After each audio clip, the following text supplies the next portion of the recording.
দৈত্যের বিশাল আকার। উপকথা অনুযায়ী উজ ইবনে আনাক ছিল পৃথিবীর ইতিহাসে সবচেয়ে দীর্ঘকায় এবং বিশাল দৈত্য। তার আকার এতই বিশাল ছিল যে সমুদ্রের সবচেয়ে গভীর স্থানে দাঁড়ালেও পানি তার হাঁটু বা বড়জোর কোমর পর্যন্ত পৌঁছাত।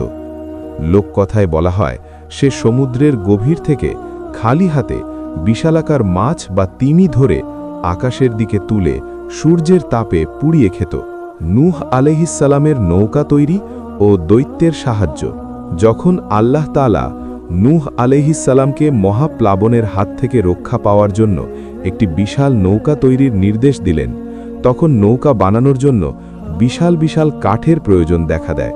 বলা হয় উজ ইবনে আনাক নূহ আলাইহিসসালামকে অনেক দূর দূরান্ত থেকে বিশাল সব গাছ উপড়ে এনে দিয়েছিল।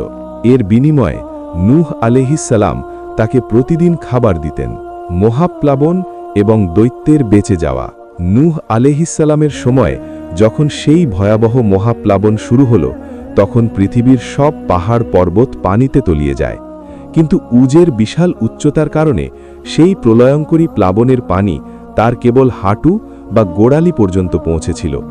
তাই সে এই বন্যা থেকে সহজেই বেঁচে যায়। পানিতে ডুবে যাওয়ার কোনো ভয় না থাকায় নূহ আলাইহিসসালামের নৌকায় তার ওঠার কোনো প্রয়োজনই হয়নি। দৈত্যের পরিণতি। কাহিনী অনুসারে উজ ইবনে আনাক মহাপ্লাবনের পরও হাজার হাজার বছর বেঁচে ছিল।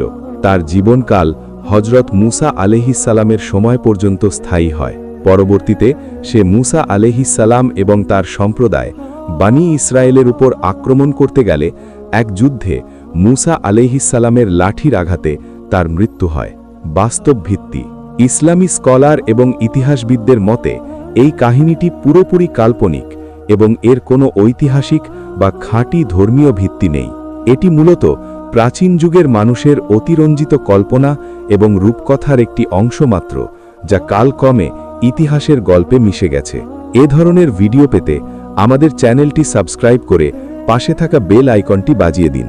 আপনি কি হজরত নূহ আলাইহিসসালামের মহাপ্লাবনের প্রকৃত ঐতিহাসিক বা কোরআনিক ঘটনা সম্পর্কে জানতে চান? কমেন্ট করে জানিয়ে দিন, লাইক ও শেয়ার করে অন্যান্য বন্ধুদের সুযোগ করে দিন।